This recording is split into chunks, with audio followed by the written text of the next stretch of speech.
Ich muss zuerst sagen, dass anlässlich des 30-jährigen Jubiläums möchte ich zuerst allen Mitwirkenden alle diese Jahre gratulieren und alles Gute für weitere Arbeit wünschen. Wir haben uns entschlossen, einen Verband zu bilden, und zwar hat es den Namen bekommen, Kroatischer Deutschlehrerverband. 1992 haben wir dann die offizielle Bestätigung dieses Verbandes bekommen und somit fing die Arbeit des KdVs an. Nur 3 Jahre nach der Gründung begann KdV mit der Organisation von den Landeswettbewerben. Der erste Landeswettbewerb findet 1995 am ersten kroatischen Gymnasium Sušak, Rijeka statt. Der Hintergrund für die Gründung der Sektion des frühen Deutschlernens im KdV war ein Projekt der Agentur für Bildung und Erziehung. Das war im Jahr 1992/93. Da bei den Kindern in diesem Alter Kommunikationsfähigkeiten im Vordergrund stehen, sollten die Erzieherinnen sprachlich besonders gut ausgebildet werden.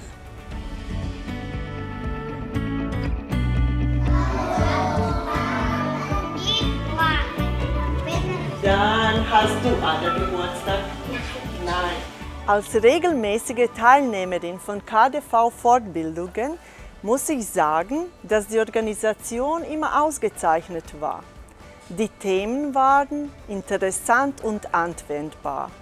2019 starteten wir mit dem Projekt Unser Deutsch im Theater, um die Ergebnisse der Arbeit im frühen Deutschlernen zu zeigen. Die Teilnehmer sind Kinder im Vorschulalter, die Deutsch als Fremdsprache im Kindergarten lernen, sowie Schüler und Schülerinnen 1. und 2. Klasse Grundschule.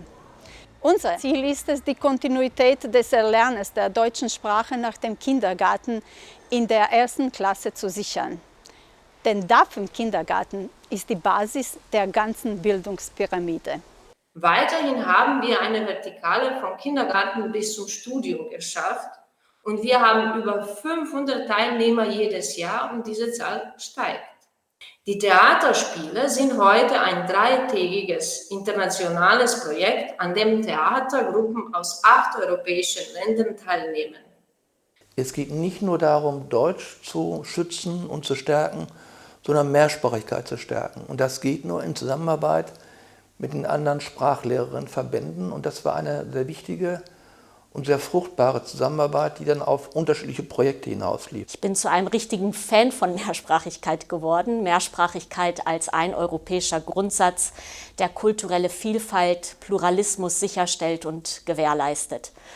Und jetzt war ich eben bei dem KdV, bei der kroatischen Deutschlehrertagung und höre genau dieses Thema wieder aufleben als Mehrsprachigkeit. Und da habe ich eigentlich auch sehr schnell begriffen, dass die KdV-Tagungen nicht nur eine Plattform bieten für den Austausch von Kolleginnen oder eben auch nicht nur eine Interessensvertretung von Fachleuten und Kolleginnen und Kollegen sind, sondern vielmehr neue Maßstäbe für neue methodische Ansätze setzt und auch eine sprachenpolitische Vertretung ist, die die Positionierung des Faches beeinflusst und somit auch wirklich bildungspolitische Konzepte neu schafft, setzt und implementiert in die lokale, nationale Bildungslandschaft. Und in diesem Kontext war dann, glaube ich, einer der Höhepunkte der internationalen Zusammenarbeit zwischen den Sprachlehrverbänden die Gründung einer Initiative, die dann darauf hinauslief, im Jahre 2002 die Zagreb-Resolution zur Mehrsprachigkeit zu installieren.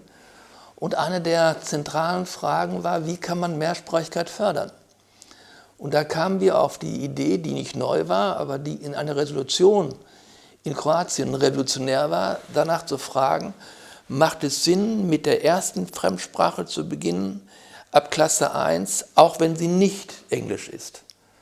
So, und das beruht auf dem wissenschaftlichen Hintergrund, dass wenn wir 2 Fremdsprachen in der Pflichtschule haben, es Sinn macht, lernpsychologisch mit den Sprachen zu beginnen, die nicht im Alltag vorhanden sind. Was ich damit sagen will, ist, dass es solche Institutionen des KDV bedarf, um bestimmte Zustände an den Schulen überhaupt bemerkbar zu machen und sie dann an die entsprechenden Institutionen zu kommunizieren. Deshalb besteht KDV seit 2020 auf der Einführung von 2 obligatorischen Fremdsprachen. Denn alle anderen Modelle führen zur abnehmenden Zahl der DAF-Lernenden. Besonders wichtig sind Sonderhefte anlässlich unserer Tagungen und Konferenzen, die sich mit der Position des Fremdsprachenunterrichts in Europa befassten. Und da möchte ich das Heft 20 erwähnen, aus dem Jahr 2002. In diesem Heft wurde auch die Zagreber Resolution zur Mehrsprachigkeit veröffentlicht. Das erste Heft unserer Fachzeitschrift KDV Info wurde im August 1992 herausgegeben, und zwar nur 2 Monate nach der Gründung unseres Verbandes. Meine persönliche Erfahrung mit und immer KDV seit mehr als 25 Jahren. Warum? Weil ich mich mit anderen Kolleginnen an Tagungen und Seminaren darüber austauschen konnte, wie neue Ideen in der Unterrichtspraxis funktionieren, nicht nur bei den besten Schülerinnen und Schülern. Die Aktivitäten, die mir KDV bietet, und die Workshops, die wir kriegen, sind also für meine berufliche Weiterentwicklung eigentlich sehr wichtig. In der Region pflegt KDV mit den Nachbarverbänden, Slowenischer Deutschlehrerverband, Deutschlehrerverband in Bosnien und Herzegowina, Serbischer Deutschlehrerverband, eine kollegiale und fachliche Kooperation. Diese besonders schöne Geschichte beginnt im Jahr 2017, als wir von damaliger Präsidentin des KDV, Frau Ljerka Tomljenović-Biškupić, eingeladen worden sind, an der Internationalen Deutschlehrertagung in Baška Voda teilzunehmen. Und diese Geschichte, diese schöne Geschichte, dauert also schon 15 Jahre.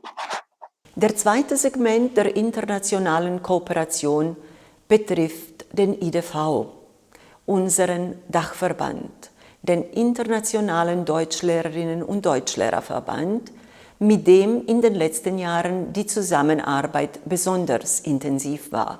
Uns allen wünsche ich weiter viel Gesundheit, viel Kraft und Geduld in unserer Arbeit, weil die Deutschlehrerinnen und Deutschlehrer einen wichtigen Beitrag zum Lernen und zur Pflege der deutschen Sprachen in dieser vielkulturellen und von hoher Mobilität geprägten Welt leisten und dass wir zusammen über die deutsche Sprache die weitere Brücken aufbauen. Das Schlüsselwort, mit dem sich die Tätigkeit unseres Fachverbandes in den letzten 30 Jahren beschreiben lässt und worauf wir alle stolz sein sollten, ist Kontinuität. K für eine äußerst kreative Arbeit aller Mitglieder. O für effektive Organisation unterschiedlicher Aktivitäten. N für Nachhaltigkeit bei Projekten und Initiativen und vieles mehr. Vom Herzen besten Dank an alle, die zu dieser Kontinuität in den vergangenen 30 Jahren beigetragen haben und in Zukunft beitragen werden. Ja, lieber KDV, jetzt seid ihr schon 30 Jahre alt. Das Goethe-Institut wünscht euch alles erdenklich Gute. Weiter so. Wir freuen uns auf die weitere Kooperation, auf unsere enge Zusammenarbeit, und natürlich muss das Goethe-Institut auch ein Ständchen singen. Zum Geburtstag viel Glück, zum Geburtstag viel Glück, zum Geburtstag lieber KDV, zum Geburtstag viel Glück.